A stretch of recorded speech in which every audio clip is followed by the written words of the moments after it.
tip. Keep that in mind just in case they get a little too confident. Oh, remember that. Worms, when cut in half, may only regenerate the tail end, but not the head end. The head end always dies. Worms don't get head. What's the difference, though? Because if you just cut it in half, okay, so you cut it in half, the tail end goes away, the head end stays, and then that regenerates a tail. Do they have brains? I don't think so. No, if you cut it in half, basically, instead of both ends creating new worms, only one half becomes a worm. Yeah, and then the other half is dead. So you just took half of its soul and life. Worms have brains, but they're not very complex. They're about as complex as you need to just kind of wriggle around. I disagree. Whoa, Aaron said that. The worm community. Same. I disagree. Racist bomb. The worm community. They just wiggle around, man. They don't need critical thinking skills. That's exactly what you just said about the worm brains. That's exactly what Colin Cowherd said about Dominican brains. Jesus Christ. And welcome, ladies and gentlemen. Did he say that? Is that what he said about John Wall all those years ago? Oh, that was different. But what got him fired from ESPN was he said, listen, everybody, baseball is not a hard sport. You don't need to be a math genius to do it. If you'd had to be that, the Dominicans wouldn't be so good at it. Did he say that? Yeah, that's what got him fired. And that's what got him hired at Fox. Yeah. He's perfect at Fox. He speaks his mind. He just gives it how it is, man. He speaks the truths that we're all afraid to say, like that Dominicans are inherently inferior. This can't be on recording. Okay. All right. We're going to get started. Are you guys ready? So, Pablo, all we're going to do is I have our average standings, and we'll just walk us through it 15 through 1. If we spend too long on each team, we'll be here until sundown. So I'll try to keep, I'll set the pace. All right. Ready? All right. Welcome back to the Hoops Temple podcast. We're going to do a West preview. I'm joined with Montaine and Pablo Escoball. How are you guys doing? Montaine, go first.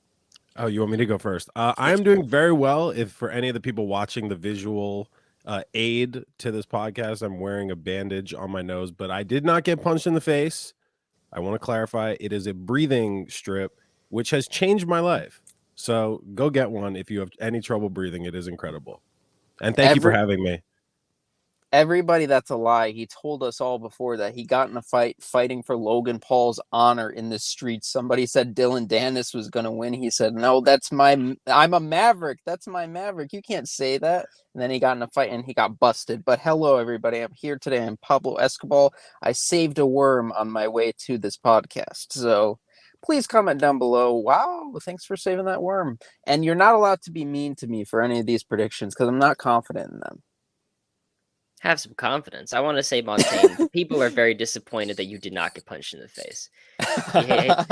No, it will happen. It will happen in the future. It has happened in the past. I'm just saying this particular instance, not what it is. Okay. But I look forward to it happening in the future. Oh, you got to train that nose. All right, so you guys sent me your record predictions. I compiled them with mine. Gives us an average, shows us what we think as a whole the standings will be. The 15th seed, there is a tie, but me and Montaine had them as the 15th seed, so we're breaking away from Pablo's rhetoric. With the Blazers, it's been a mutiny to put the Blazers at the bottom of the league. Now, I wanted to ask, Pablo, you had them at 34 wins. Are you anticipating something different happening? Was this a prediction with Damian Lillard? Are you or are you really high on Scoot Henderson? I think well, the 34 wins, when I got down to the bottom of the West, I was like, I have no clue how many wins these guys are going to get. So I was just throwing out numbers. But yeah, I am anticipating Damian Lillard staying. Just I know there's reports now that it's getting closer to being done, the Miami deal, but I do not see how they get a deal done that can benefit them. And so I anticipate Dame being there for at least a little bit and him just like suffering through. So I don't know if I agree with that at all. Like when we first shot our episode, Pablo and I, I anticipated Dame was going to stay. Then the more reports that come out, agents, even from the league office, I'm like, this dude is ending up in Miami, and it's dumb for both sides. Like, I think the best thing for Dame would be to stay in Portland, but he's not going to. He's not going to play. The fact that he would get traded to a better team and not even show up for training camp, like, he's not going to play for the Blazers. He's just going to sit out. It's a tough thing to predict. I try to try to see the future a little bit, and I said that Dame would get traded to Miami for Hero and scraps and whatnot, but it's just hard to say, oh, he's staying with Portland and they're going to go as hard as they can for 35 wins or something. With all that said, I had him at 18 wins, 18 miserable wins. Last season, they were 7th on defense and like 18th on offense, like a little bit below average on offense, but really bad on defense. With no Dame, if that happens, they're going to be awful on offense as well. And a huge thing to consider, like if you're going to project a team to win 25 games, 27 games, they're winning less than that. Like they're going to lose on purpose. we got to project Shaden Sharp's Michael Jordan-esque leap this year. So they do have some really interesting talent, I will say. I'll say that'll definitely be a really fun team to watch. Like for sure. Like Shaden Sharp and like Anthony Simons, Jeremy Grant's literally the best player in the NBA.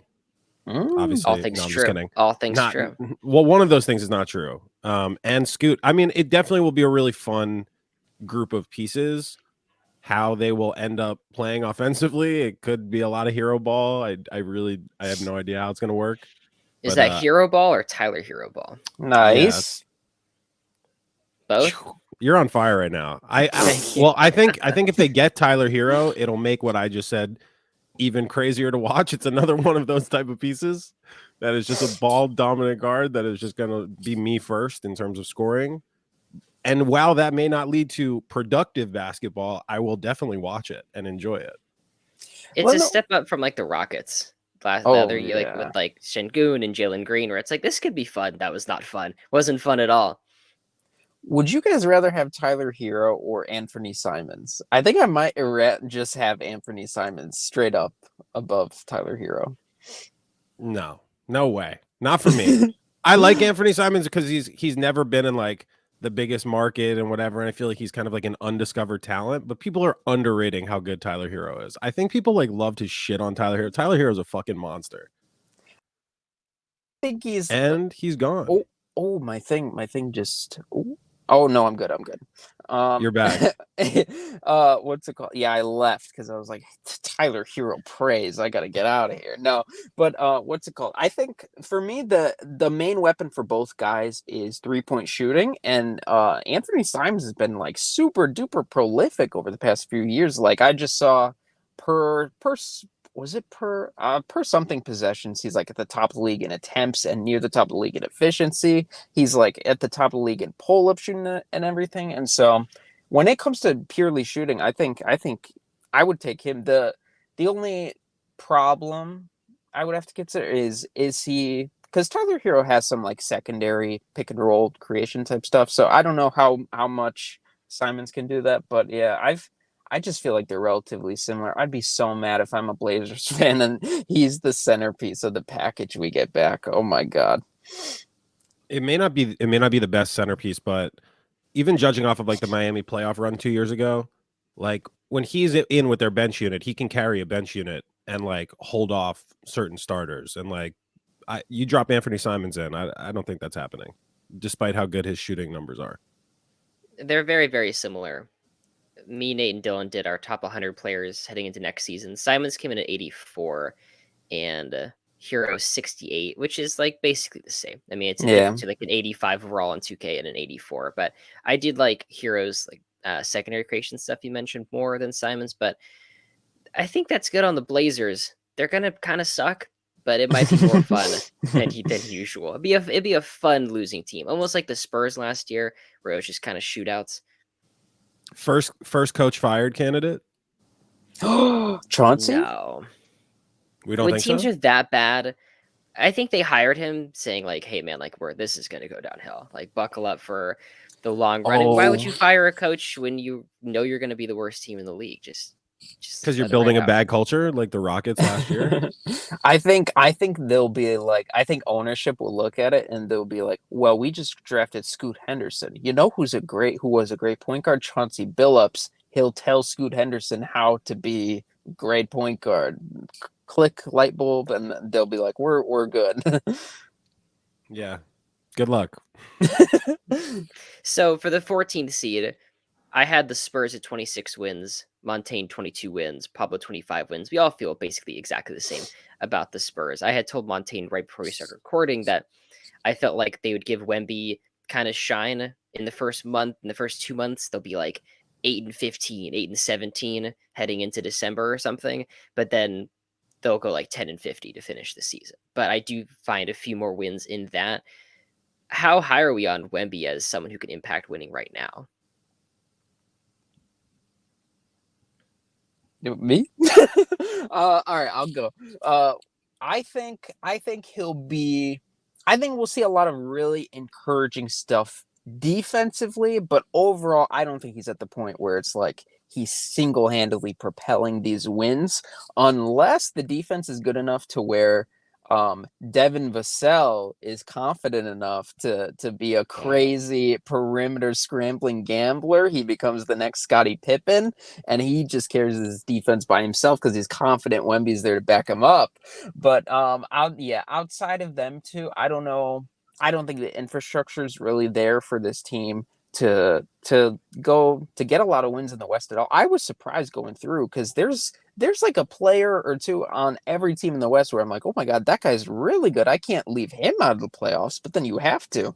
And so I just don't think the talent is there right now. And I'm not going to be discouraged if it's like a pretty rough year for him overall, just because, yeah, I feel like the expectations are set a little too high. Like I've said before, all-time great potential as a prospect, but he was not the best 19-year-old basketball player ever. And so, yeah, I'm gonna keep my expectations moderate. Let's hope for a near Evan Mobley type rookie year, which would be insane, but that's what you gotta hope for. So I think people are expecting a Tim Duncan rookie here. Like some people have that expectation.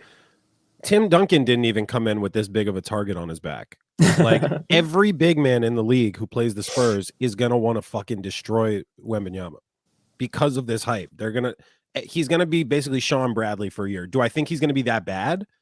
No. I think he'll be good defensively, good for the Spurs, could bring a couple wins, but everybody is going to go at this guy just because of the media hype around him. And it's going to be a huge story.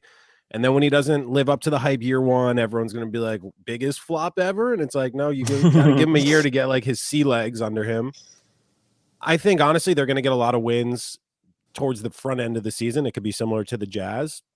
And then they're going to just go on. Someone's going to get hurt and it's going to ruin all their rotations. And then it's over for them. And then they're just going to pack it in for another year. But I think this year, it really doesn't. The Spurs don't give a shit how many games they win. They just want to make sure they're building like the right foundation for the next 4 or 5 years. Which is important. I want to note that the Spurs last year had a defensive rating of 120. As good as Wembanyama might be defensively, that sound Pablo made is about right. It's the worst defense ever. Ever? By that metric, yeah. Yeah. I Relative defensive ratings different, yeah. Yeah. They were also, I think, the 29th worst offense as well. So there really isn't much going for them. I had them at 26 wins, but I think Wembanyama is going to be great. I had him. I made a video saying he's going to average 3 blocks per game, which seems high, but I don't think it's that crazy at all. Looking at like Mitchell Robinson and Walker Kessler getting 2.3 blocks per game, 2.5 blocks per game, and pretty low minutes. I think Wemby's going to have more minutes than that. Less games, more minutes, more blocks equals about 3 blocks per game. And he's flexible. He's so flexible. How many wins is that flexibility worth? 4. That's a difference between us, 22 and 26. That's a stretch. It kind of makes me uncomfortable. He's like bending over, and you can see like his entire back muscle. Oh my God. I definitely think he's going to be on a little bit of more of a minutes cap than you're saying initially. I think Pop is like one of those guys, super protective. He's not going to just be like, all right, floodgates open. Like he's gonna be like, you're on a minutes limit until you stop getting absolutely destroyed on defense. And yes, I think he'll have a couple blocks and big deflections, like on passes, just because he's that big. But he's huge. Covers a crazy ground. Blocks 3-pointers like legitimately. He also looks kind of like a turtle when you take their shell off when he's stretching, which makes him uncomfortable. But we'll move on. They're definitely not a league pass team for me, man. Like I do want to see Wembanyama play a couple Wemby. games, but I'm not gonna watch that team, man. That's one of the teams. There's so many teams to watch, and that like I'd rather watch the Blazers. They're gonna be more fun than to watch the Spurs. I'll watch them for Devin Vassell. That's true. Well, here's a team that will not be fun at all. I still don't think it'll be very fun. Our 13th seed is the Houston Rockets. I had them at 28 wins. Montaine 30 wins. Pablo down in the gutter with 17 wins. Pablo not liking Dillon Brooks and Van Fleet that much. I think it's horrific signings. Like, unless Dillon Brooks is Canada Dillon Brooks, then maybe it's okay. But even then, it's like very, very ball dominant. Well, I don't want to overstate, but pretty ball dominant guy for a wing, kind of a chucker. And then he's walking into a situation where he's like the old man in the room, supposed to be the leader. So he's going to be like, yeah, I'll show you young guys how to do it. Give me the ball and get out the way. You guys know I just won. What did they win? Did they win bronze at FIBA? He's going to be like, yeah, we won that medal. You all saw it. I'm the Kobe of this generation. And then Fred VanVleet is also a ball dominant chucker. And then at least they got at least hopefully Kevin Porter Jr. will be out of the rotation, and that's another high volume inefficient chucker that they won't have to deal with. But yeah, I'm just not confident in this team unless they decided to run everything through Şengün or Amen Thompson. And even if they went through Amen Thompson, he's a rookie, it'd probably be bad. But overall, the team construction, I just don't think the pieces are going to fit. And but what did I say? I said like 17 wins or something. That's probably way too low. I was just throwing out numbers, but I would be shocked if they break 30. I don't think this is a good team.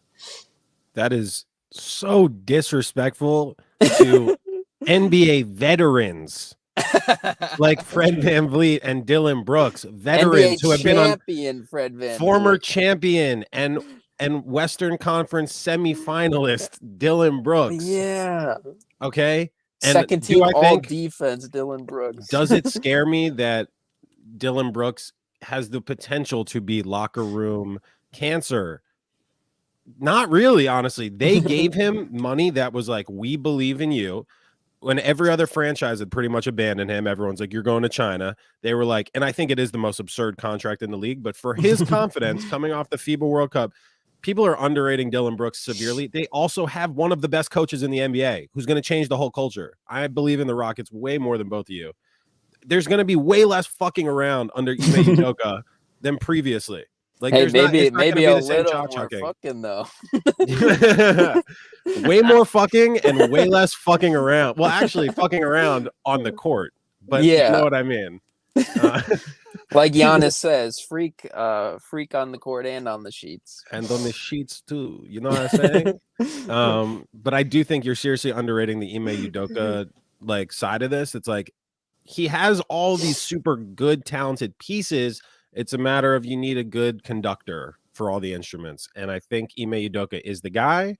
And I could be stupid for that. But coming from the Spurs system to what he did with the Celtics, to what he did with the woman that worked for the Celtics, to now where he's going with the Rockets, I truly believe in the team more than you do. I don't think they're going to make the playoffs, but they're definitely going to win more than 30 games. You had them at 30 wins. I did 28. I felt like that was fair. I mean, when you add them all up, because I try to make my wins work for the 2,000 or 1,230 you need. I just had to take some wins away from them. I like Van Fleet and I like Brooks. The thing with Brooks is he's a knucklehead, but he's not a locker room cancer. Like, I think he kind of got associated with Ja and like with that whole like with that mess when he really was just like, I punched LeBron in the nuts, and like that's kind of the extent of it. He's an on-court cancer. He's just kind of a goofball, like in terms of like he's just a knucklehead, man. Like, I don't think he's gonna bring in like bad culture to Houston. I think he's gonna play good defense and care and give a shit. And I think like Jalen Green for the first time is gonna watch his teammate be like, we have to fucking win these games, guys. Like, what are we doing? Like, quit jerking around. He's a dog. Like, he is a dog on the court. He's one of those guys you fucking hate playing against, and when he's on your team, you're like, let's go. And I think so much of the media hype against Dylan Brooks happened because he talks shit on LeBron in the playoffs, and it just everything turned against him. And then people in his own locker room were even like, yeah, you're not playing well enough to like warrant the shit. But in Houston, he's not going to need to be anything more than the third option, if that, not even. And on court, he's going to be a fucking dog. On defense, they're going to need good 3-point shooting. He played pretty damn well for Canada. Like, I've seen it. I know he's good. I've watched him play at Oregon. He's a fucking great shooter. Like, maybe sometimes in the league, like, he's gone through stretches where he's a chuck and whatever because Ja has been out, and that culture at Memphis sucks. And in Houston, I have more faith in them. I think next year they're the team that's going to make like the big leap. But this year, get the culture under their feet. That is a league pass team I'm going to love watching. The big leap from 21 wins to 32. Oh boy, cooking something up. All right. Shout out to Tari Eason. Nice little shout out. We're still talking about bad teams. This team, we also were all in the same spot about. This is the Utah Jazz. Me and Montaine had 30 wins. Pablo had 32. I think they're not going to start the season off very well like they did last year. They traded away Mike Conley, some of the nice pieces. This season, they're basically starting with their post-trade deadline pieces, which just isn't a very good team. I'm disappointed that Lauri Markkanen's not going to play meaning basketball for another season, but it'll be a 30-win team. This is the most fraudulent team to me in the West that people think are going to like make a little playoff run. They're not that good, to be honest. Are they have great pieces, but I don't believe in Walker Kessler and Lauri Markkanen together. Not as individuals. Individuals, they're great. But I don't believe in. Yeah, you see, I got that little tease. But I don't believe in them. I don't believe in them together. I don't think it makes any sense. Jordan Clarkson, just another year of Jordan Clarkson. Like, okay. Where's everyone's John Collins stock at? Oh, I forgot he's there. He has, yeah. I love John Collins, but So it'll be interesting if they play. Wait, did you say Lauri's going to be out for a little? No, I just think he's going to be sat down. Because he plays in Utah. Yeah. There you go, yeah, Lauri. If they run some Lauri, John Collins front courts, Lauri spacing out to the perimeter, John Collins finally enabled to be a roll man again. Oh my God, with that lineup, they'll be one of the best offenses in the league, one of the worst defenses in history. But it'll be cool to watch. We'll see how John Collins' finger looks. If he's back to shooting 40% from three, then he'll be fantastic. But and Walker Kessler tries to shoot threes. I don't know if he can actually shoot threes. I don't know if he'll be able to shoot threes next year, but that'll definitely be interesting. I'm still pro John Collins for one more year at least. I was never anti Kessler, man. Go ahead. Kessler. I mean, Kessler's easy to be all in on. He's incredible. He's so young. John Collins is like one of the hardest players, in my opinion, to like really track the value of because he's had so many high highs. And then his stock was just kind of in the shitter for like years because they're trying to trade him and no one wants him and no one knew what his value was. He was a good shooter for a very small portion of his career. I'd never said he was like an elite shooter. With the pick and roll stuff, he's one of the best in the league. Like in terms of, do I think he's ever going to get that shooting back? No, especially not on this team. Like this is not that environment. The Jazz are going to be like a slow paced team, slow you down and minimal possession game. It's going to be boring to watch. And John Collins is going to stay in this NBA purgatory forever, even though I still like him as a person. I was really high on Kessler heading into the draft because he took threes in college. I was just like screaming, like there's this huge guy that blocks like 5 shots per game, and he actually tries to take threes because so many times guys don't even take them. It's like 0 attempts, like it's not going to happen. But I just saw a universe where Kessler actually starts hitting threes, like Valanciunas used to take threes, or still kind of takes threes. Like even at that kind of pace, it just brings a different kind of offensive look to someone who's already so good at defending the rim.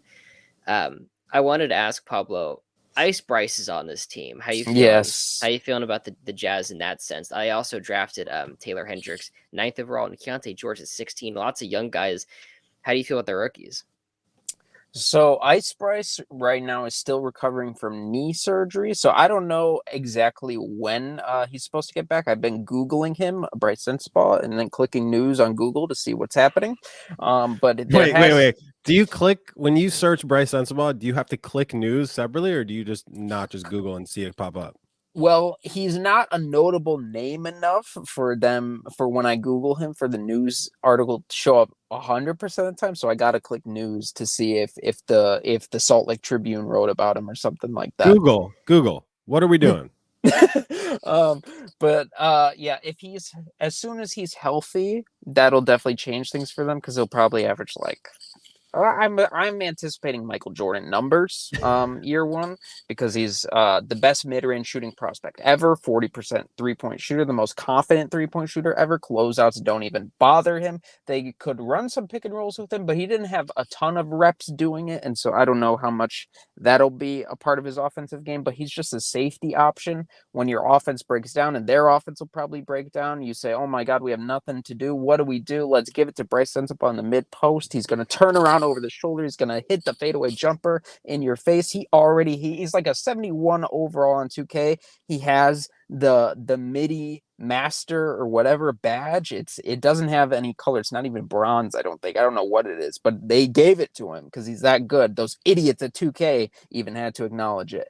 And so just depends when he's healthy. When he gets on the court, I think I think he'll have a good rookie year. Even if the mid-range shooting doesn't translate immediately, I think the three-point shooting should translate immediately because he's just super duper confident. And then Taylor Hendricks, I don't know, do you guys remember how good was Jaren Jackson his rookie year? He was a little foul. Well, that's him specifically. How Pretty good was raw. I can double check.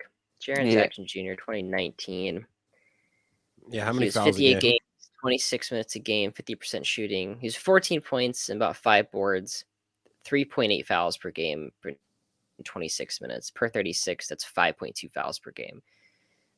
He's brought that number down a little at 4.6 per 36 minutes now, but I mean his offense has taken a big step from in terms of 3-point volume, in terms of getting to the line. But it was a pretty good rookie season. He was all rookie. Yeah, so I would anticipate you probably won't see a better season from Taylor Hendricks in terms of relative to Jaren Jackson, but maybe he'll shoot better from three. But yeah, Taylor Hendricks, I think it'll probably be a flashes type season. Like there will probably be some games where he looks unplayable, but then there will be some possession where he like shuts down Jokic one time or something like that, and people are like, "Whoa, the potential!" Or he like switches from Jamal Murray onto Jokic, and people are like, "This is the future of our team." And then Keontae George is another guy. So the main selling point with Keontae George was the shooting, but his college 3-point percentage was not super great. But there were a lot of makings of a great shooter just in terms of like shot mechanics and shot preparation and the different types of shots he was making. And so I wouldn't be surprised if he comes out the gates and he's like a really good 3-point shooter, but I also wouldn't be surprised if he just has a pretty rough rookie year overall. But out of all those guys, yeah, they probably don't change the trajectory of the Jazz too much unless Bryce does have that Donovan Mitchell type rookie year, which possibility. Are you the biggest, besides his own family and friends, are you the biggest Bryce Sensabaugh fan on the internet? I don't know. Hopefully, I feel like I think I had him highest on any draft board that I've seen. I had him like fifth or something like that. I don't know if anybody had him higher than me, but maybe. But well, I should acknowledge this right now. I searched Ice Bryce on Twitter the other day, and there were people saying Ice Bryce before I thought of it. Well, there was one draft guy who thought of it before me, and he tweeted it out twice. He said Ice Bryce. So I'm not the first to say Ice Bryce. I think when you watch him play, God just speaks through you and tells you this is Ice Bryce. And You may so not be the creator of the term, but you definitely have popularized it. And anyone that says it on TikTok says Ice Bryce and gives credit to you, my friend. So I do think you may be the biggest Ice Bryce fan that is not family or friend. I hope so. He might be a I would bigger die for fan him. than his family and friends. Like his mom is a fan, but like I don't know if he's Pablo Escoball, or I don't know if she's Pablo Escoball. We got to get him fandom. a 2K badge that just says fan. We just get him a little fan badge in the game, you know? Someone email his mom his 2-point jumper numbers from Ohio State. She'll go nuts. I'm sure she would. Guys, we're done with the bad teams. At this point, every team after this had an average win total between the three of us of at least 40 or more. So these are all playoff contenders. And the first one is just kind of shocking. I was very low on them. I figured I'd probably be the only one, but we're all in the exact same spot. The Los Angeles Clippers. I had 40 wins, Montaine 41, Pablo 43. We're not into the Clippers as much. I just think they've kind of bled this well try. And even if Kawhi and Paul George are perfectly healthy, I don't think they're that good in the first place. But that health probably won't be there. They come down to 40 wins. Okay, so this team probably has the highest fluidity for me. They could be way higher in the West. The more you just talked there, I kind of like the Clippers as a little bit of a sleeper pick here. They're a sleeper pick because they're, the every ceiling year, of though, those guys. Since they've been together, they've never been a sleeper pick. They've always been like the team that on paper they're the best team. They have the most talent and this, and they're always expecting. This year, no one's expecting them to do anything this year, really. But the new NBA rules, even though they'll figure out a way around that, like every other team will. But the new rules, the new stipulations from the NBA may allow for both of them to play more games than previously anticipated. And I disagree with you. If both of them are on the court at the same time, look out, fucking NBA. Like, did you see Kawhi like in the one game he played against the Suns? Like they're a fucking different team. Okay, but they beat the Suns. Sure. No, sure. I think they're gonna be playing Marcus Morris. Like they're gonna have point guard problems. They don't have any good point guards. Like their center rotation is Zubac, and who gives a shit? It's just not a very great. Wait, Zubac is really good. He's good, but it's just I just don't think they're built like a team in like 2017, when they made this team. It was awesome. This like crazy wing stuff that everyone is into, but it's so much more like big and guard heavy now. Boardman gets paid, man, and I do think you're underrating those two together. Like, yes, maybe versus the tip-top teams in the West, it's a little harder. But when the Clippers are playing the Spurs this year, I would rather have Kawhi and Paul George with no point guard than anybody on the Spurs. Sure, no, of course, that's the Spurs comparison. I wanted to note really quickly on the new rules, because that is really important. It's something I think about with the Lakers and with the Clippers and the Suns and whatnot. Although those guys are old, and maybe the rules are different for them. I think it's like 36 or 1,000 games total played. But the Clippers are going to be forced to play their guys. I think in a way you're going to actually see legitimate injuries from them, where it's not just like Kawhi being day-to-day for his entire life. It's going to be like, okay, Kawhi actually sprained his ankle. He's healthy the other times, but you're going to see him miss 20 games in a more legitimate way, which I guess we fixed the problem, but I think you're going to see about the same amount of games played. Yeah, with them, I just don't believe that they'll stay healthy because what's it called? The Kawhi issues, it's a degenerative issue, right? With his knee or quad or something like that. So I just don't anticipate that getting better. It's not a quad, it's a quad. Nice. But yeah, I don't see I just don't think I just don't think that they'll stay healthy, and then I don't know if the depth can really carry them in that kind of West. If they did stay healthy, I think they'd be okay. They'd be decent. They'd be pretty good. I'm throwing out a lot of different synonyms here, but yeah, I'm just counting top on six coach. Oh, Ty Lue's very good. Top 6 coach, like that's worth something, man. Like he does a lot with a little. When he has those guys, man, yes, I know there's obviously injury concerns, but that's why that's why I think our win totals kind of adjust for that. But I think if they are healthier, that I would anticipate way more wins. Like even minus all the other pieces. The West is just so good. It's so tough to get around that stuff. Good. And so when you're thinking like in 2018, you could just say like, oh, when the playoffs come, we'll be the best team in the league and whatnot. But I just don't think they have that cheat code anymore. Like they have to both be healthy and be good. I don't think that can happen at the same time. You guys have any Russell Westbrook stock left? No. I do just because number one, availability, and number one, he's a hard worker. I think as he gets older and he can do less and less athletically, I think his pride will continue to like be diminished, smaller and smaller. He won't be living in the past as much, and he'll realize the only way to win a title is to shut the fuck up and just keep playing. I don't know if that's coming, Play man. hard. I said I was wrong about the Westbrook arc. I said heading into last season, I said he wasn't a top 100 player in the league. And not only that, when he got, and he wasn't, throw that out there, wasn't a top 100 player last year. Is he now? Do you think No, he he's is not. now? He never was. So he wasn't. It was off the Westbrook is Lakers. not a top 100 player, boys. I'm not interested. I'm not interested anymore. in having Not him an- on my had- team. last season, no. Maybe he's not the best teammate out of all. There's 100 guys you'd rather have on your team, but He's not a player for better player, fucking he's basketball player. He's not. What does he break anymore? He can give you, scoring at the lowest efficiency with high volume. Get Ish Smith to do that for 35 minutes. Like anyway, like it's just God. not a. The disrespect is crazy, man. People, this is what happened when you go to the Lakers. Like the Lakers made the whole mainstream media just turn on Russell Westbrook. Was he terrible with the Lakers? He was Yes. awful. He was awful.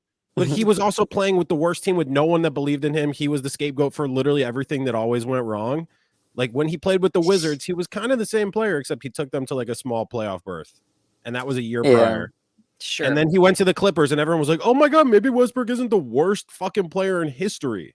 Well, he went from the worst player in the league that was like getting minutes to not the worst player, which is something I didn't see coming. I said, but he was in the worst situation in LA with the media, with the team, like with the rotations. Like he was set up to fail and take the blame. And I'm not even saying he was a great player. At the time, I said I would never have traded for him. I wouldn't have wanted him as a player, but him as a player saying he's not top 100 is wild to me. Talent-wise? With him, I think people always say like the situation thing, but my big thing with the situation is I don't think there's a situation that exists for him. Like the best situation for him where he like the best he's looked for in the past like 5 years or whatever was in Houston for a little bit. And so what Houston did was that's when they went with the micro ball stuff. They like traded away every big on their roster because they were essentially like, okay, this guy has to function as a big man on offense. Like all he's got left is like downhill rim attacking and passing, but so we're just going to use him as like our short roll big off of James Harden, and he's got to be a big man on offense, and then he can't guard anybody on defense, so we have to play Covington and PJ Tucker as our centers on defense. But they needed that because you need max level spacing around him also. And I just don't think that there's a situation that a team could put together to maximize him. Because even if you put all shooters around him, I just don't trust the scoring anymore. Like there was a point years ago where like he's always been inefficient, but there was a point where it was acceptable enough, but I don't think he's at that point anymore. And I don't know if he knows he's at that point. I think he's still like, I was treated unfairly, and if I get this ball in my hands, I'm the guy on this team and I'm going to make all the decisions. I'm going to take all the shots. But we'll see. And he man, he's crazy because he had that game in the playoffs last year where he had a really good fourth quarter. He had a really good like final 4 or 5 minutes of the game where he got like a big defensive stop and everything. And then everybody's like, Westbrook's back and everything. And he was like 3 for 19 during the game. And he was so bad for the whole game. But then he popped off at the end. But everyone's like, he's here. I'm he's glad you back. brought that game up because I got comments on my videos saying like, do you think Westbrook is a top 100 player now? Like, huh, jackass? Like, look at this. And that's the whole thing. He came through like with these big numbers in that playoff series when Kawhi and Paul George went down, because that's his role on a bad team with nothing else. He can get you good numbers. I'm just not interested in that player. But I had said heading into last season, my big prediction essentially was Westbrook would get traded by the Lakers, which he did, and then not signed and cut. Basically the Iverson arc from like being a good player to nothing in like 18 months. The turnaround on the Clippers was surprising. And I think that him being an NBA player still is way above what I anticipated, but he's not that good anymore. But we should have to move on from the Clippers. We had him as the 11 seed. Looking at the 10 seed, you guys are breaking my heart. I had the Grizzlies as my 3 seed, winning 50 games, Montaine destroys this with a 38-win prediction. Pablo from the top rope on top of that with 40 wins. What are you guys seeing in Memphis that I'm not? Big regression candidate for me. Let's just start one culture before we even talk ball. I just don't like anything that they did last year. Anything. Yeah, minus all the jog gun stuff. I just don't. It's just not a. I don't know, man. It's not a culturally good pick that I feel safe. I'm like, you know what? I believe in what they're building there. I don't believe it. I told Pablo this in our last spot. I was like, I think they got too good too quickly. They basically jumped up from like a nothing in the West to what 2 years ago they were a 2 seed or a 3 seed. I think they were 2 seed when they played Golden State. Regardless, they jumped up very quickly, and they were all young, and this is the problem. They didn't build any like foundational culture that they were like, oh shit, we had to really work for that. They were just like so talented that they got really good. Yes, they got rid of Dylan Brooks. Ja's going to be out. I think they could be actually better with Ja out, as they have been in the past, potentially a sneaky candidate. But overall, I just think everyone that we have ahead of them in the standings is literally a better team, got better, has better pieces, and I don't see how the Grizzlies got better. Yeah, for me, it's not even really doubting the Grizzlies in my mind. It's just I was just surprised at how there were just other teams that I felt like I have to believe in. Like I'm gonna believe in Zion. I'm gonna believe in Luka, and so this just happened for me, I guess. But yeah, Ja missing games, I think is gonna hurt them because. And then Tyus Jones, the jawless Grizzlies commander, is gone or whatever. They did get Marcus Smart, but I don't know. I feel maybe it's stupid because it's been happening for years now, but I just feel like the run where the Grizzlies are very good without Ja Morant, I just feel like it's gonna run out at some point. But maybe it won't. But I still believe in Ja Morant. I still think he'll be a top, I don't know, 10, 15-ish player at some point in the NBA one day. I think Jaren Jackson is still really good. I just saw the other day that if he wins the defensive player of the year again, then he'll be able to get that Jaylen Brown money. So maybe he'll be super duper motivated to do that. Overall, I still like a lot of the pieces on their roster. I love Desmond Bane. I think they draft really well. I think they're a good team. I just think the Ja Morant suspension will catch up to this time, and that other teams have gotten better. But hopefully Derrick Rose back in his college town. Maybe he'll play like his college self. And married, he's married. He's a grown man now. Derrick Rose.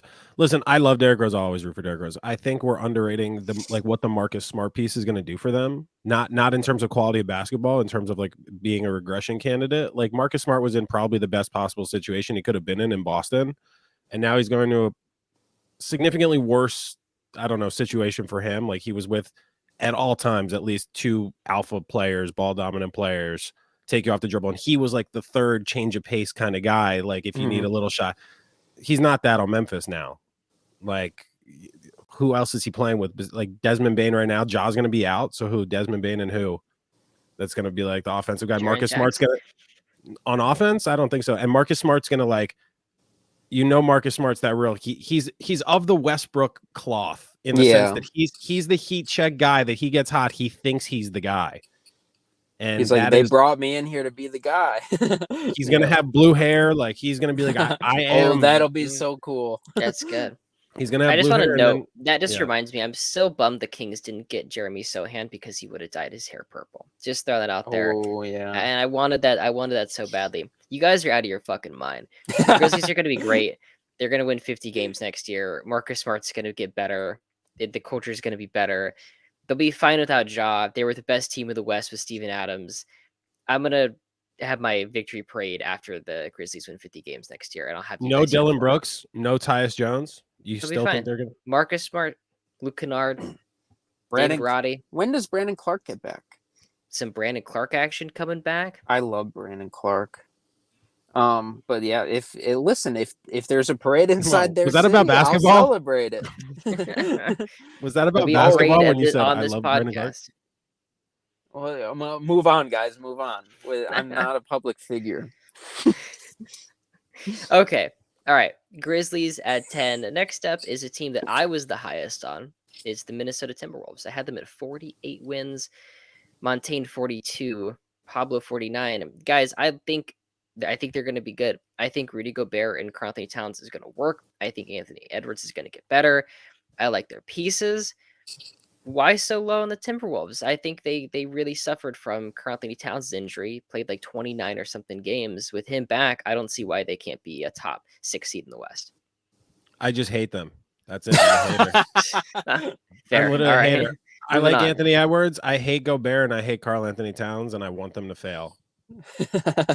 That's actually it. I'm not joking. I think everyone thinks every year it's like the same shit with Luka, and we'll get to that.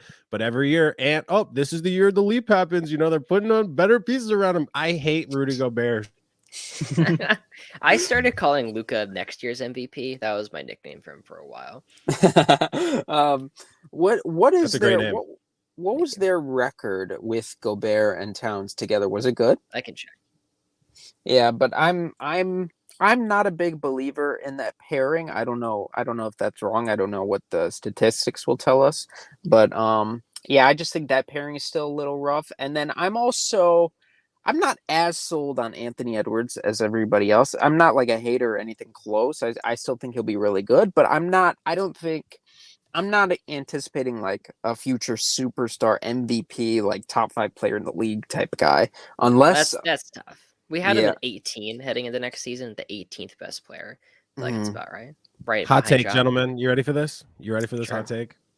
And I like Anthony Edwards, but Anthony Edwards is cut from the same cloth as your boy, who you have all turned on, Russell Westbrook. He is the same cloth player. A little bit of a ball stopper. I get it. But Okay. yeah, he's got to attack the rim more. He does play defense now, which puts him out of the Westbrook category. But offensively, you're right. He is a guy who's like physically, this is Dwayne Wade basically, and you're like, this should be a guy averaging 10 free throws per game. And I saw Chris Finch on JJ Redick's podcast saying the same thing. He's like, he's got to get to the line more. And so if he did buy into that, if he did realize like, I'm one of the best athletes in the entire league, I'm basically Zion in a guard's body. Like I think with the P3 athletic testing, they found that he is in like the 99th percentile of every single movement of like speed and power. He's so nuts. If he were to really refine his game and just attack the rim all game long, maybe he saw Shea in Canada and he's like, hey, I'll do that. If he were to do that, I could see them definitely being better and him living up to everybody's expectations. But I just still feel like a little too jump shot happy, and then just the roster's a little awkward. And then again, it's just me buying into other teams. Like they could easily be better than the Pelicans, but I'm just like, if Zion's healthy, I want to bet on the Pelicans being better than them. So I also Finch for me. Pretty meh, if not bottom tier coach compared to the rest of the coaches in the West. Like this is evidenced by literally any time any of their playoff games where they've been up and then literally just get destroyed and lose these runs. They're sloppy with fouls. They're just like a sloppy team. And the media is doing Anthony Edwards no favors. They're not helping him at all. All they've done is coronate this guy before anything has happened. He's like the next king of the NBA. He's the leader of Team USA, all this shit. And everybody is just building this up and prepare for the fall off, gentlemen. And I'm not even saying that he's not good. He's a fantastic player, but he's not Luka Doncic. And people are putting him up there like he's that level of player already. He hasn't really done anything yet. Not that he even has a good team either, but he's not in a team that's going to make him look like that player either. He's not with anyone that's going to make him better in my opinion. Karl Anthony Towns is not that guy. And especially, I don't like Rudy Gobert as a person. As a person, he made sure we know it's not basketball reasons. It's personal. Well, basketball too, but he's just a very easy person to dislike, and I don't like him. Hey, the entire NBA is in on that with you. With Towns and Gobert, I did look that up. It was 14-13, but they didn't really have that kind of time to gel. Yeah. I want to ask you a question. Out of the 4 playoff series the Nuggets played last year, which team was closest to them? Which Oh, team is please. closest to him? Oh man, Okay. imagine if Jaden McDaniels is healthy. I'm saying which team is close by points Yeah. per game. By points per game, it is the Minnesota Timberwolves. Yeah, it However, was. Yeah. Can we Over the make Suns. 2 points? I've heard that is the best thing to happen. That's the best piece of PR to happen for the Timberwolves.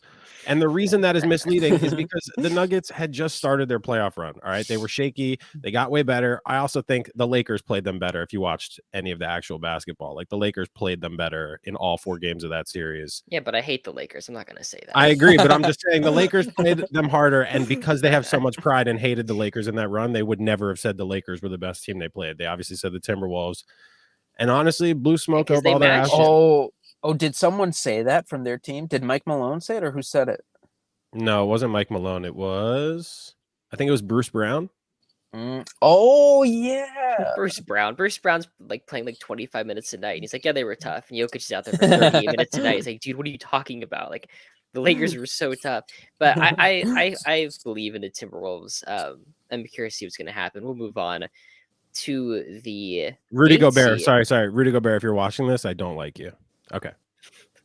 apologize be- for we gotta starting be the nice. pandemic. We're trying to garner respect among the league with the podcast, and we got to get Gobert on, man. We gotta Oh reach out to him. god. We tried to get. Oh. I looked into getting Yogi Ferrell on the podcast. You guys know how much it costs to get Yogi Ferrell on for an hour? Oh wow. Is it Mavericks legend thousands? Yogi Take Ferrell. take a swing, Yogi Ferrell. 200 something An games hour? played. I'll say like $550. $8,000. Pablo's fucking closer. Is $5,000 to $15,000. Who the fuck does Yogi Ferrell think he is? IU legend Yogi Ferrell. We actually Wait. had Mike Dom on the podcast. And Yeah, I was. How did that? artistic. Did you pay for him, or did you guys No. know him? Jack reached out to him. He's super cool. He was insane in college. He was like one of the Was top way scorers more in the interesting than country. Ferrell. Yeah, he's 8th all time in like NCAA points. He's above Oscar Robertson. Anyways, okay. The 7th seed, the 8th seed is a team very close to Montaine's heart. I had him at 5 wins, Montaine 41 wins, Pablo 45 wins. Dallas Mavericks. Now, Montaine some pessimistic homer stuff. Why 41 wins? I mean, look at our starting lineup. What do you mean? Outside of Luka, am I supposed to believe in Grant Williams? Kyrie Yeah. Irving? Yeah. Yeah. I'm definitely not believing is in. the issue. The center position is the issue. No, Kyrie Irving is also a huge issue. Grant Williams is also a huge issue. Like people are. Boston did not play Grant Williams a lot for a reason. He's not that good. He's a hard ass worker. He plays tough defense, but he's not good. He's not that good. Do I think he'll be maybe better in Dallas than he was in Boston? No. Good on defense, man. He's good on defense. I'll read you the entire. You know who I'd rather have everything on Dallas on defense instead of Grant Williams? I'd rather have Dorian Finney-Smith. Dorian Finney-Smith. That's true. I would So rather the have him. Mavs Oh, lost. wait, we had him. Oh, and we traded him. Right. Okay. So the Mavs lost Davis Bertans, Reggie Bullock, Justin Holiday, JaVale McGee, Frank Nikita, and Christian Wood.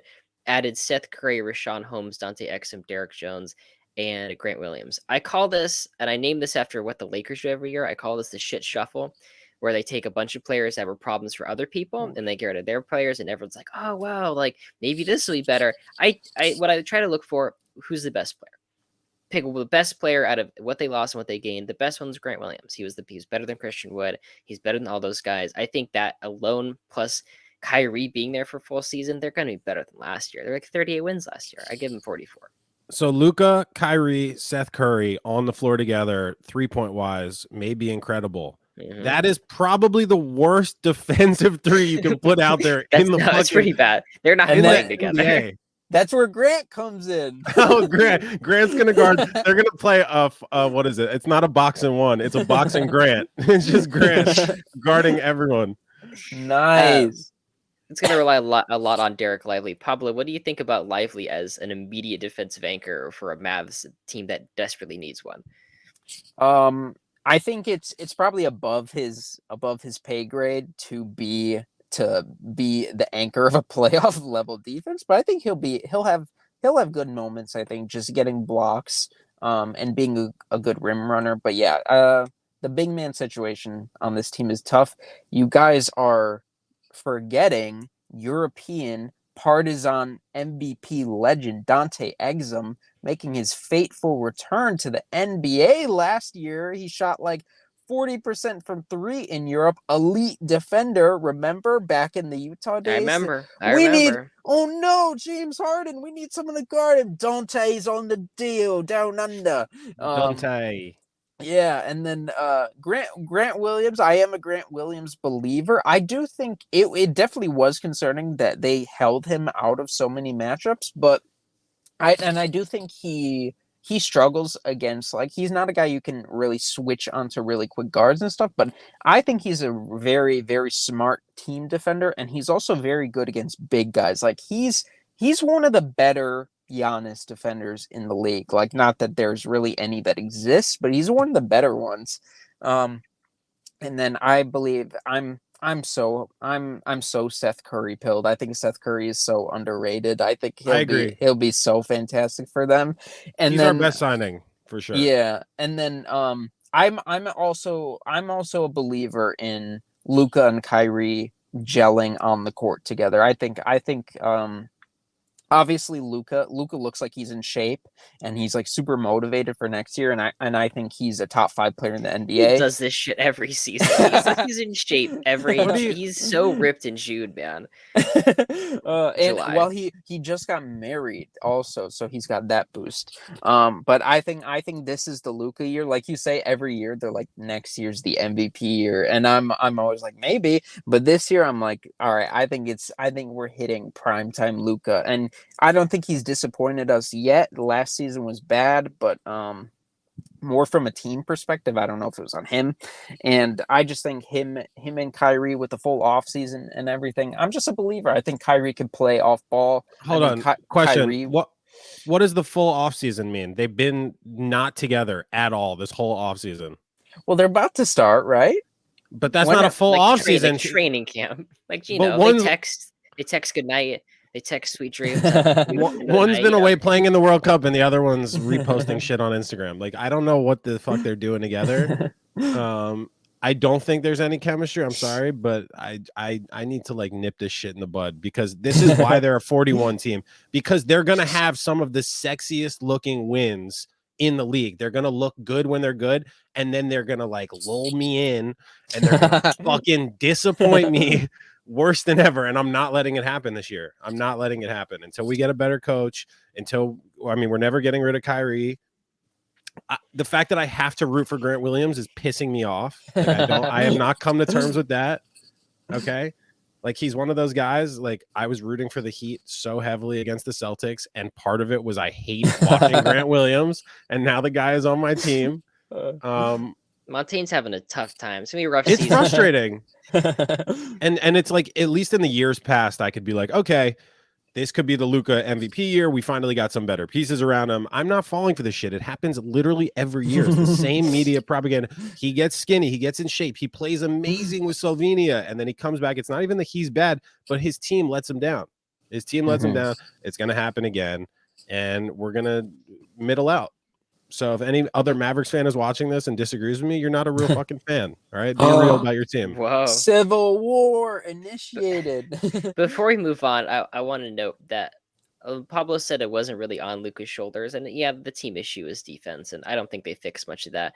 Luka's demeanor is awful, and the body language sucks, and he's doing like it's the DeMarcus Cousins issue, but like, he's way better than DeMarcus, so he kind of gets that pass, but like the consistent bitching to the refs. Like, you can only do that so much. In FIBA. You got injected in FIBA. That stuff rubs off. That stuff really does rub off. Because if you're them, Luka's teammate, you're like, yeah, our best player doesn't get back on defense with us. Like, our best player isn't the first one back, and he's not like putting in that effort. But we'll leave the Mavs there. An average. Wait, one more piece. The Luka's a bad defender take is a very casual take on the NBA. Luka is not a bad defender. Luka just has to work. The worst one in the league. No.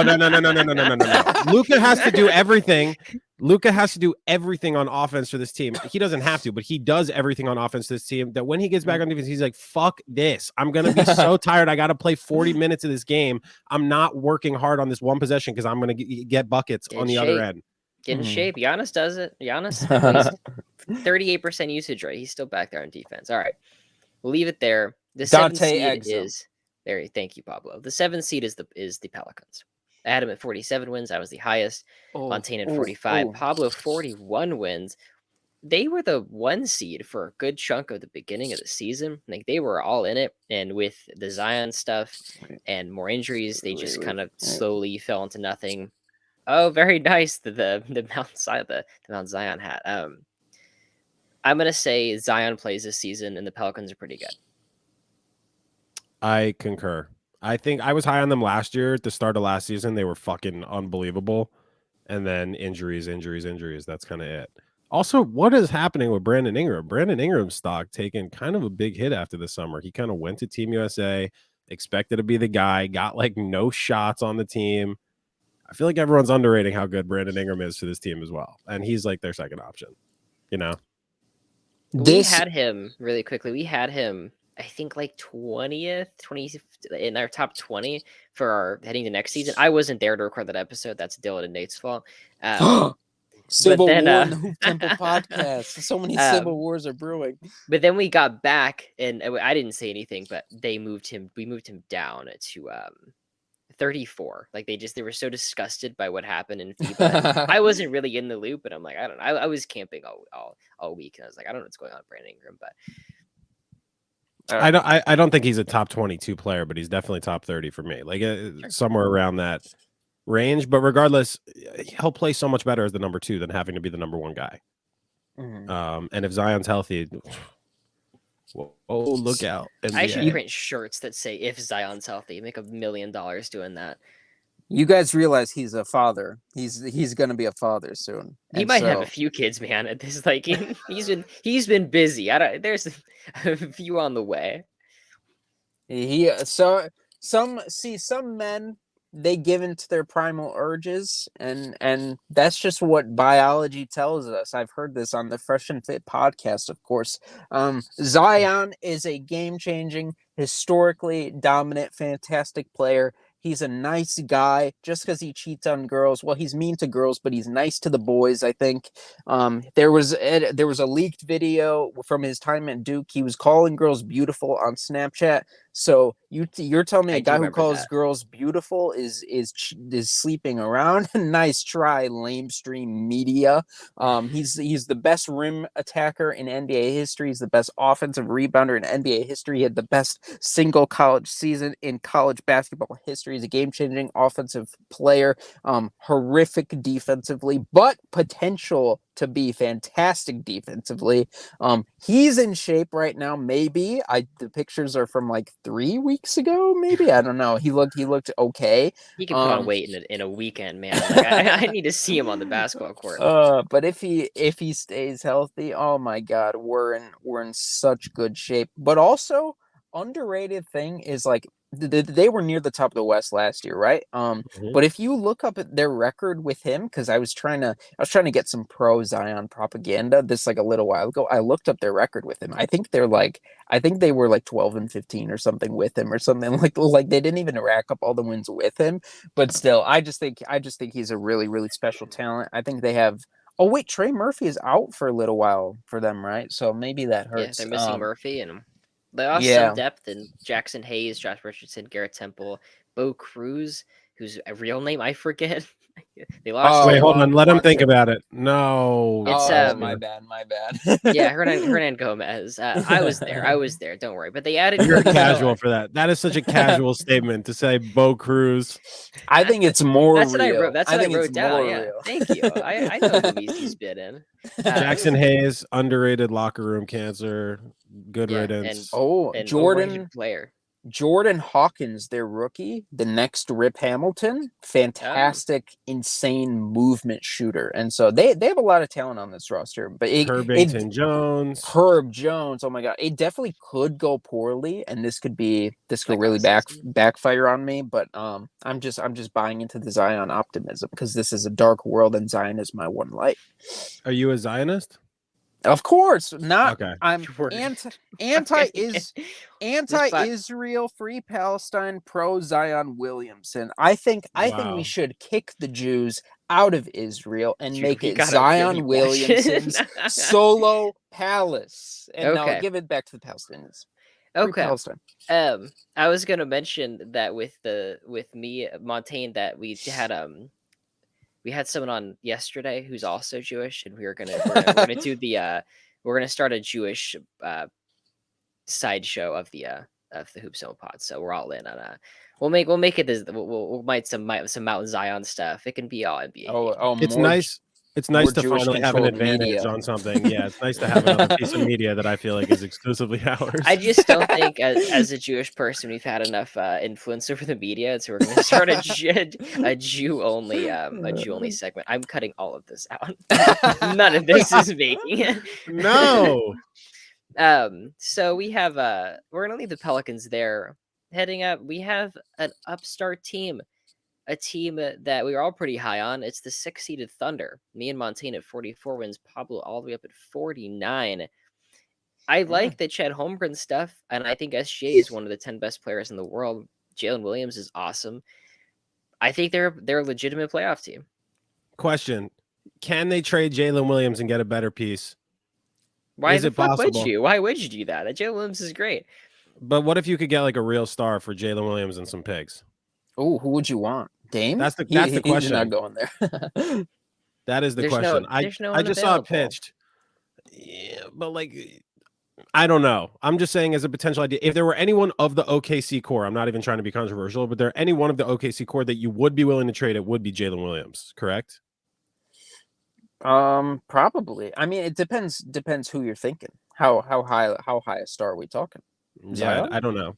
Regardless, I'm very high on this team. Obviously, I would like Check Holmgren to shave his beard, please, because it looks like fucking shit. I don't like it. It's giving me bad vibes. I saw them at the Nike whatever thing in New York the other day. Every NBA player is out there looking fresh. Chet Holmgren. Say again. I'm muted. Whoops. Oh. Did you see him on the internet, or did you like see him in person? No, I did not see him in person. I saw him on the Okay. internet. But everyone showed up to this thing looking fresh. You know, everyone had their stylist doing all their shit. And Chet Holmgren literally showed up in a hoodie and Nike Tech sweats. And this beard is not looking very NBA star-like. Okay. So unfortunately, it's a canon event. All men have to grow the worst beard possible and then shave it off. it's like a chin strap. It's crazy. It's and honestly, it might give him an extra block a game just because it's like people dunking on him. We're gonna be like, oh, get that shit away from me. So maybe it'll be a competitive advantage. I'm very high on the Thunder. Obviously, they weren't amazing defensively last year. They're pretty good, and I think they're probably going to be the best defensive team they have the potential to be the best defensive team in the West. Whoa, what were they at last year? Could be high praise. I don't know, man. I feel like they might have graded out pretty well. I remember they had some like really innovative defensive schemes that they were pulling off without definitely great top half. personnel. They were top half. I also didn't have a center. Like they traded their center at the deadline, and so that's kind of impressive with Holmgren coming in. Maybe you see that impact. I had him as a 10 seed. I said a legitimate playoff team. That's not necessarily true, but they lost Dario Saric, added Davis Bertans and Victor Oladipo, who if you like duct tape together might be one competent NBA player. Also Carson Wallace taken 10th overall. Still very young, but I just think at this point they are legitimately good enough to be better than what the Clippers are going to be. But we'll leave that there. It's time for the Sacramento Kings. It's my team. You guys respected the Kings. I'm so used to coming on to this podcast and defending them with my life, but you guys are there with me. I had him at 46 wins, Montaine 44, Pablo all the way up at 51. Pablo, God bless you. Thank you. Why so many wins? I think they're tryhards. I think they care more than everyone In, else in the regular right. season. I don't necessarily think they're like one of the best teams in the West. I still don't believe they're a contender, but I just think they're like all in on the regular season, and which is fine. But yeah, because what changes have there been? It's pretty much the same team, correct? It's Or no? close to the same team. So I Lost had him as Rashawn Holmes. Yeah, Rashawn Holmes, no Metu, Nemus Keita left, Matthew Vadova, which is culture. Well, we haven't re-signed him, which I think the roster is full at this point. Terrence Davis was the one actual rotation player that we lost, and Metu played a bit too. But we added Chris Duarte, Okay. Joe McGee, and our European guy, Sasha Vezenkov. I look at that. I think of those guys, I think I like Chris Duarte the most. And I think that's kind of my thing. The reason I had him winning less games than last year, despite thinking we improved, we were like the best clutch team in the league. De'Aaron Fox had the greatest clutch season since they kept like track of that stuff. And I looked at those numbers and I made like charts and shit to find that out. We were insane in the clutch, and that just can't be repeated. I think you're going to see us get better by 3-4 wins, but also lose 3-4 because we're just not hitting those shots anymore. The Kings have my favorite non-Mavericks player in the league. Drum roll, please. Davion Mitchell is fucking unbelievable, underrated. It's a shame they did not play him more in the Warriors series. It's a shame he doesn't get more minutes and he plays behind Fox. He is so fucking good. He's so good. He's such a good defender. Okay, his offense could use a little bit of work. He's not the best shooter, but hold on. A little bit of work? Huh? What did you say? A little bit of work? Just a touch? Just a touch It definitely on could use work. Okay. It could. However, his defensive and effort levels to me are just so next level high that I want him on the court pretty much at all times, anytime they're playing a good guard, which in the West is every fucking team has a good guard. He's one of the best defenders besides Herb Jones in the league to me. I love him. I will be a Davion Mitchell defender until the day I die. So please, Sacramento Kings, if you're listening, play him more. Play him more. Thank you. And I'll believe in you. Don't play him more.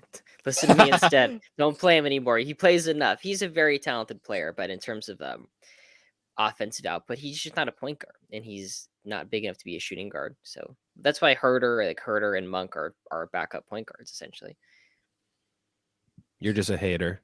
I'm not a hater. I watched him for a whole fucking season. All right.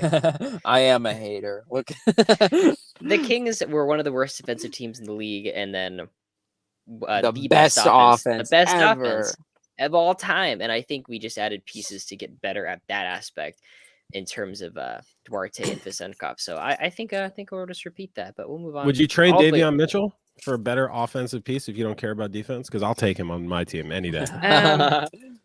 I'll give you Grant Williams. Would you trade it for Seth Curry? The thing is, the Kings need defense so badly that we kind of have to hang on to him as like our one good defensive piece. But whenever you think about like the defensive impact of guards, that's your proof right there. Davion might be the best guard defender in the fucking league. Doesn't help us. If we had the best defensive center in the league, we're at the best. We are like one of the best defenses. So guards just don't carry that much weight. I would trade him for Grant Williams because we need someone who can. He went to a very bad situation, and not that the Kings are a bad team or a bad situation, but like for his strengths, he just went to a bad situation. He could have been on so many other teams and been like, it was on a the Jazz, psychotic he would be unbelievable. It was crazy that they picked him. I do love Davion Mitchell though. Would you trade Sabonis for Halliburton? That's the real question. Yeah, I would make that. I'd do it. I would before it happened. I was all in on. I want us to trade Fox. I mean, Halliburton, life was good, and I mean, I think I was wrong in the sense that we were really good. We broke the playoff streak. That's what matters to me. But if you do it again, you're like, I kind of rather it be where the Pacers are than where the Kings are. You know, with that young talent and with Halliburton. Here's my other Kings point though. De'Aaron Fox X out last year. Before last year, De'Aaron Fox pretty much every year of his career was like, okay, we get it, but he's never really going to unlock this. Okay, we get it. He's never going to be an all-star, blah, blah. He's always on the trading block. Last year made everyone just forget about it. Yeah. Was it a once-off year from like heaven? Because his stock is kind of at an all-time high right now. What if he's not as good next year? Big regression candidate. Maybe it comes from this Sabonis offense. So like we have this insane spacing and like he works with Sabonis. It's not just like he got hot. It's not like Draymond Green in 2016, where I guess Draymond in a sense is the system. But like if you still can have that system and he can still get to those spots in the mid-range. He'll still be just as effective. He may never shoot threes, but go ahead, Pablo. He was the best. He was the best mid-range shooter in the league last year, right? Yeah. So there, At least from my eye test. I think he was by like percentage. But that could definitely regress. But I'm still a believer in him being a fantastic player just by virtue of being the fastest guy in the league. I think that's so overwhelming. And so I think even if he's not quite as good as last year, I think he's legit. Thank you. It's also scarier when you have probably the best point guard in the league sitting behind you on the bench, waiting to take your minutes in Davion Mitchell. So hey, but it's motivation. But Davion's guarding him in practice, so everyone else feels so easy. Seriously, imagine you're practicing and it's Davion 94 feet, and then you get to play Kyrie Irving. Like, this is great. It's like go by this guy. It's like when Dion and Jerry Rice were on the 49ers together. Right. That's a good point. All right, the 4 seed is a team that the Golden State Warriors. I had him 49 wins, Montaine 50, Pablo a little bit lower at 45, but still pretty solid. Do you guys like the Chris Paul aspect? Because that's really what's pushing this for me. I think Chris Paul's a lot left. I think Chris Paul's really good. I think he actually fits really well. He doesn't have like the off-ball movement thing going on like the Warriors love to do, but I think he can find a way to contribute to winning with his like kind of more like chokehold the pace of games and kind of control things. Yeah, tons of dribbling. But if there's a guy who could just like dribble and let guys get to their spots, what if the guy getting to his spot was Klay Thompson or Steph Curry? Like, that's a pretty good guy to try to work to get open. What if so let's say Klay Thompson past year and a half, probably the worst he's ever been in his whole career. Klay Thompson could have a potentially comeback season of sorts. Number one, why I believe in the Warriors a little bit. I think he was really good like over the past however many months. I just saw a stat the other day, like he was back to over 40% shooting for the last like 3 or so months, something like that. I'm not sure I fully believe in Klay Thompson as heavily. I don't think Klay Thompson knows that he's not the defender he once was, number one, and knows he's not the player he once was. But in that system, which is a great system, I feel like there's very few egos, especially with those three. So I feel like if anyone understands it, they'll know now. As for Chris Paul, the beginning of the year is going to be interesting. I could so anticipate them coming out of the gate super slowly, taking a ton of losses and all this, and Chris Paul kind of being the guy to be like, maybe I should be leading a second unit if it's not working. If the first unit works, then obviously congratulations. I feel like Chris Paul only adds to winning. Everywhere he goes, it's winning cultures pretty much everywhere. He's already going to a great culture. But if they suck, I kind of maybe optimism here. What's their starting lineup look like? Is it? I think it's Chris Paul's starting. Yeah, I think it's Chris. He is Steph. starting? Yeah, he is. They said. Oh. So I assume it's going to be Steph, Chris, Klay, Draymond, Looney. Probably. Wiggins has got to start though. That's like Wiggins is Wiggins like the second best player on that team. I'm not saying he's not better than Draymond. So Klay is not coming off the bench. I know that's the thing is Klay has the biggest ego of all those guys. That's what I'm saying. Yeah, he won't come off the bench. I feel like Draymond would be willing to come off the bench. You can go Wiggins and Looney. Like Draymond he did it against the Kings. Like yeah. Has Draymond started at the 5 in his career before or no? I'm sure he's done it. I don't just know how often. Like for a long not for a whole season. No, not for a whole season. Oh no. He's just he's the ultimate small ball center, but I just don't see that. Yeah, he definitely could, and I think he's still the best defender or one of the best defenders in the NBA, and I think he's so important to that team. So it would be rough benching him, but at this point with these old men, you got to think durability. So I wonder if he would be able to hold up at center. Yeah, play him the same minutes and then just leave it there. You know. Yeah, just close with him. Mm-hmm. But out of all the people you mentioned, out of the 6 that we just mentioned, Looney would be the odd man out, which I think is stupid for the Warriors. I think it's stupid for them to not start him, but ego wise, then yeah, he's the odd man out because he'll do whatever the fuck everyone else says. Mm-hmm. Yeah, I think the Chris Paul addition will for sure work out if he's healthy. I don't know about him in the starting lineup. Like offensively, for sure it could work because of the like you just got to be able to hit cutters, and I think Chris Paul can find cutters. And then defensively, like he's not what he once was, but he's still like super duper smart. And him and Draymond on the same court, that's like ultimate defensive communication. And then all these guys have been playing together forever, so they all have synergy. And I feel like he's just smart enough to pick up on it. And so I think, and I don't think he's completely washed. Like how many times has this happened with him? This happened a few times where we're like, finally he's done. Finally he's washed. I think this is not the time yet. He's probably still pretty good. And yeah, I just believe in their talent. I don't know if I necessarily believe in them to try super hard in the regular season. So I think they're actually better than the record I put. But yeah, I think they're really good. Their bench scoring definitely took a hit as well, but the reason I also believe in them is they're going to be the smartest team in the league. I don't know who else as a starting five are you going to trust that much with that much IQ. Every player in their starting lineup, maybe bar Wiggins or Looney in that situation, is a fucking basketball savant. And I trust everything about it. I trust Steve Kerr to make it work. And, we'll have a couple bench jumps without Jordan Poole there. Maybe Kuminga actually becomes who Kuminga's supposed to be. Maybe Moody becomes who Moody's supposed to be. One of them, if one of them hits, I mean, kind of good. There's a big scoring hole without Jordan Poole there off the bench. Oh, they got Trace Jackson Davis. I love Trace Jackson Davis. And Trace Jackson Davis could be a contributor off the bench for them next year. Big time lob threat. He was a good post-up player in college. I don't know if that's really going to be something he'll be doing a lot in the NBA, but if he does, he's good at it. Fantastic passer, switchable defender, can protect the rim. I think he'll be legit off the bench, and he's super duper old already. So I think Chris Paul and Draymond are going to get along. I think there's yeah, they'll questions, figure it out. But I think like they're going to sit down and film and be like, "This is the smartest dude I've ever talked with in my life." Like they're just going to bond over that kind of stuff. But I think honestly, the biggest piece you haven't really touched on is Andrew Wiggins is coming back. He missed most of last season. He was really awesome. He's a great wing. He's one of the 50 or 60 best players in the entire league. He's going to contribute big minutes. And I think if you see them get to 50 something wins, that's where it's going to come from, is Wiggins being awesome. Yeah, they went the whole year without Wiggins, and they still managed to float above water. Mm-hmm. All right. Yeah, and Steph is still Steph. I got to be mad at you guys for the next one. I don't know what you guys are thinking.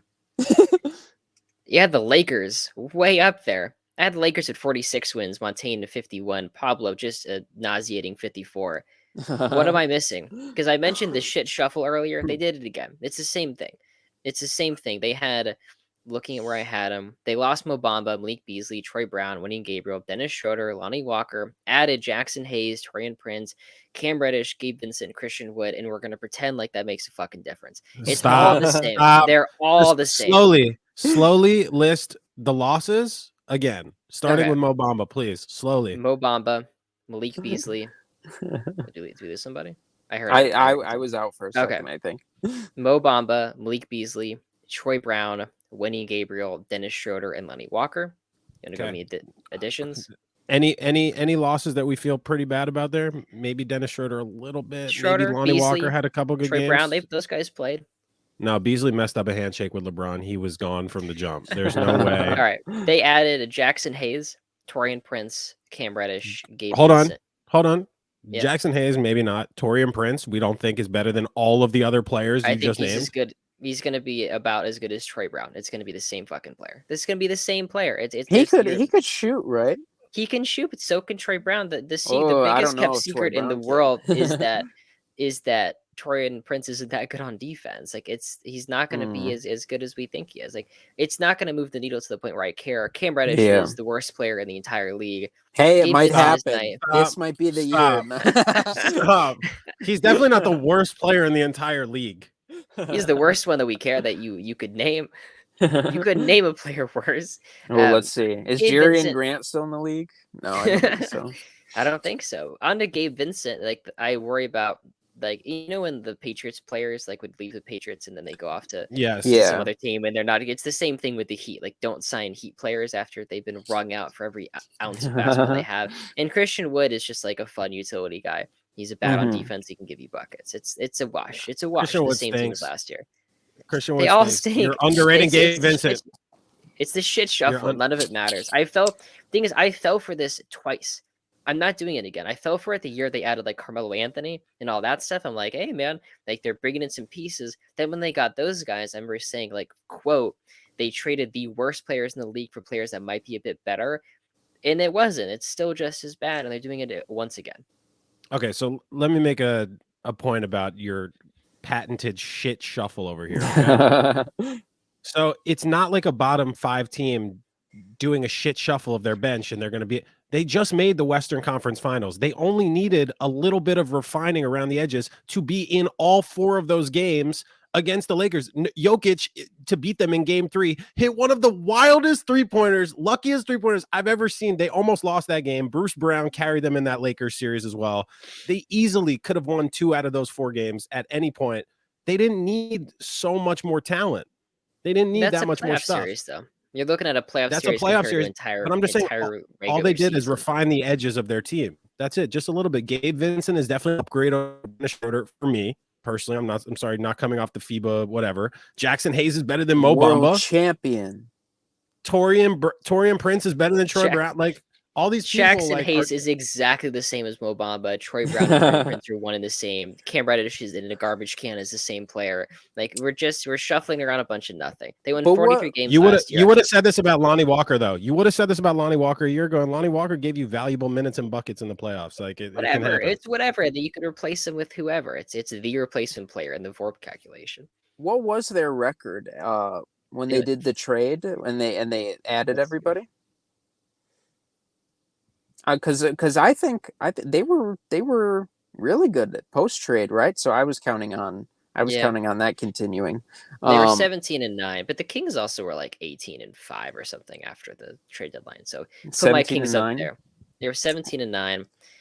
Could I see 50 wins? But I'm also like, another thing to consider is like the new rules, the new resting rules. Like if Anthony Davis is forced to play, does that lead to what's that lead to? Because maybe their ceiling is 55 wins, but LeBron is really old, guys. Like eventually he's gonna like the foot issue, and I think 46 wins is good, given that this like the floor is LeBron AD get hurt and they're the worst team in the league. Yeah, it's true. My projection is counting on me being a Lakers hater and them staying healthy because of that. And then I feel like they just cracked the code last year. Like for LeBron's entire career, it's like, oh my God, how do we build a team around LeBron? Oh wait, all it takes is just shooters and defenders. That's literally all you need. And so I think they just got some capable shooters and some capable defenders. They just re-signed Vanderbilt, right? They have D'Angelo Russell. They have all these guys who are just okay, solid enough role players. And I guess you're just banking on trade candidate for Jared Vanderbilt. Or for who? No. D'Angelo Russell, trade candidate. D'Angelo Just Russell. be on the lookout. He doesn't really fit in with the mix. Could be. But yeah, I think it just comes down to how much are you banking on the LeBron AD star power combo in 2024. Could be risky, but I'm just like, I don't want it to happen, so I think it's going to happen just to spite me. I hate it. I think you guys are closer. You know, after the Westbrook trade, they were really good and they played good basketball. I think the biggest piece in my eyes is the LeBron age, is like that foot injury he's having, and because I mean, if Anthony Davis and LeBron don't play, that team wins like 8 games, like the worst team of all time. So I'm kind of banking on that. All right, are we ready for the 2 seed? How dare you? How dare you bank on a LeBron injury, you animal? I'm not banking on it. He was hurt last year. It's just like it's like, okay, like that's probably what's gonna happen. He was banged up all throughout the playoffs. He clearly wasn't the same guy. Okay. When LeBron is gone, you're gonna rue the day you made this prediction. I'm just gonna tell you now. There's only a few years left. We're gonna have a LeBron. I remember when it was like 2014. When it was 2014, and I'm like, you know, I was 13 in 2014, and so I hated LeBron like every middle schooler did, or freshman did. And I remember like looking up his age and being like, "Oh hell yeah, he only has a little bit left." Hell yeah! I had no idea. I was in for another 10 years of this shit. All right, the next team, and this is a really interesting one because we are wildly different. I had the Suns at 51 wins, Montaine in the stratosphere at 60, Pablo way down at 42 wins. I want you guys to discuss what's happening here. What's happening here is you guys are stupid, and the Suns are gonna be really fucking good. That's what's happening. You're under. I think it could be higher than 60 wins. The only reason I said 60, I docked it, is because it's gonna take them like I don't know 2 or 3 weeks of the first 2 or 3 weeks of the season to kind of meld together. But after that, oh my god, league, look out! It's these guys are gonna be really fucking good. I think they're like 1 injury away from being mid and 2 injuries away from being complete disaster. So that's what my prediction is based off. No disrespect to Bull the legend, no disrespect to Kata Bates Jop, 7'3" wingspan, but Nice pronunciation. The wing Jop. or the depth on this team is just not there, and then Kevin Durant's getting up there as well, and then so I'm just like, I don't know if I do believe in the trio. I think they'll play really good basketball together, but it's just durability and depth that I'm worried about. Who's the 5th guy on this team? Because you have Aiden, you have Durant, you have Booker and Beal, and then is it Eric Gordon? Yes. I'm telling you now, it's a dark place to be. Like that's not a good. Like, it's all fun in games until it's like an actual playoff series, and Bull like has to play minutes, and it's like, okay, like get Drew. Who is stopping that 5 on offense? Genuinely, who's stopping minutes? That 5? Minutes. The 3 minutes. The 3 minutes. These guys don't play together. DeAndre Ayton wouldn't have to do fucking anything. The 4 of those guys alone can knock the lights out off of any team. That is the issue, though, with Aiden is he doesn't have to do anything, but he has to try hard. He has to play defense. Last season, he will. Both. Why? Mm-hmm. Why is that going to change? He was awful last year. Maybe because Monty Williams is gone. Maybe his bully is gone from the locker room. Monty Williams after every game, like, Paul. And Chris Paul. They're like, you suck. You're so ugly. We don't like you. You don't fit in with us. So maybe that'll. You don't work hard. Yeah, they didn't let them. They didn't let him sit with them at the lunch table. So now he's at the lunch table with all the stars. They're gonna wear pink on Wednesdays. They're gonna have a good time. Trust me. And everyone's seriously underrating this team. We'll have to see. We'll have to check back in. I had him at 51 wins. I thought I was like high on him. I think 60 wins. I think Montaine's out of his mind. But we were all in pretty much agreement on the Nuggets. I had him at 53 wins, Montaine 58, Pablo 55. The defending champs. Do we see any reason at all why they couldn't be the best team in the league back-to-back years? Jokic assassination attempt by the haters. Could happen. The hating has gotten so out of control that attempts on his life may occur. But other than that, they lost Bruce Brown. Depth is going to be a bit more of an issue. But that's crazy. That's a huge loss. I don't know. Well, who have they? Who have they? I'm not joking. You're not joking? It's a big loss. He's like 25. You can find 23 minutes a game. Like, they won't have like. They're going to give Christian Brown more minutes, and I like Christian Brown, but he's not as good as Bruce Brown. He's just not. Bruce Brown is better at literally everything. Better defender, better shooter, harder worker. Like, I think Bruce Brown. It's not that Bruce Brown is like an amazing player. He's just such a perfect role player for any great team, and losing that off the bench like that. Yes, I'm hyping him up because of the playoffs, but like, he was imperative to their playoff success. Yeah, I think I'm in the camp. I think Bruce Brown was given superpowers by Jokic. I think I think he was boosted by the situation, and I think he's still a good player.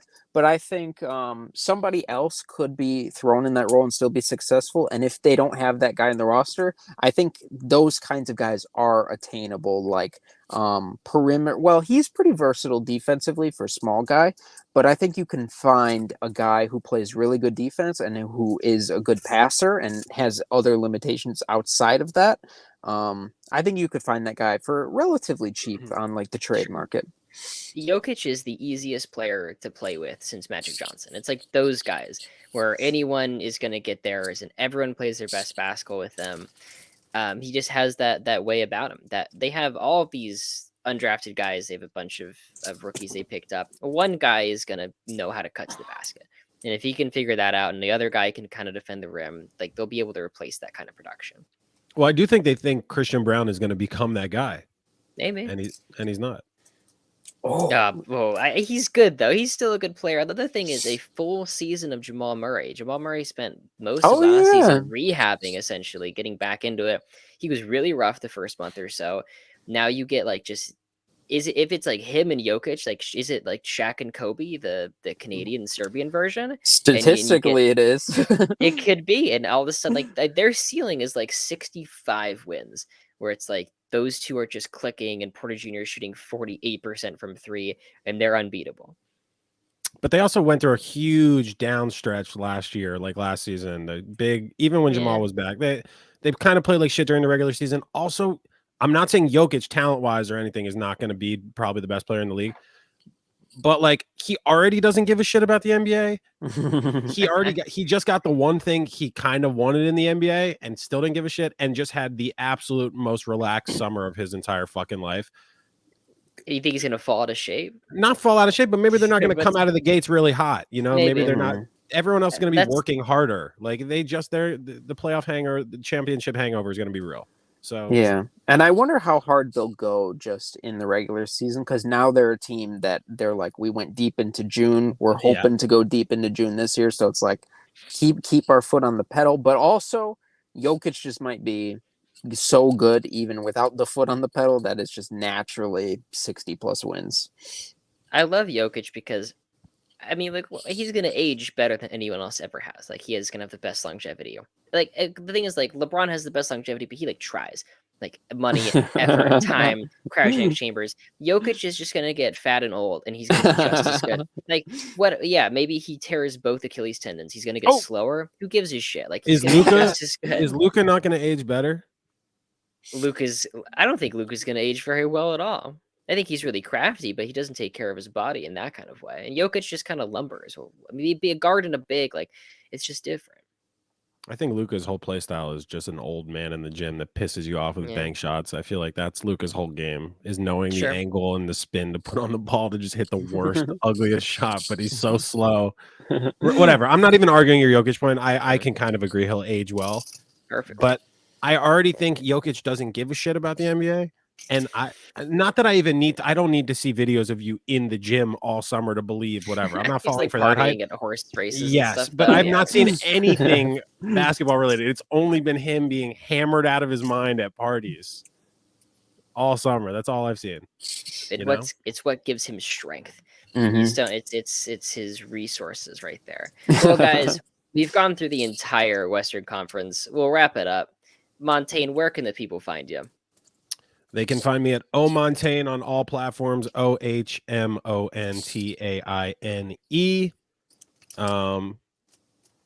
Drop a CDB if you know what I'm talking about. And Pablo, where can the people find you? Hello, everybody. I am Pablo Escoball on TikTok. Yo soy Pablo Escoball. And I am Hot Tunes TV China NBA on YouTube.com. Thank you. What a name, man. What a name. You can find me at Possible Shares on TikTok. It's Possible Shares, just one word. Thank you guys for listening. All right. On the recording.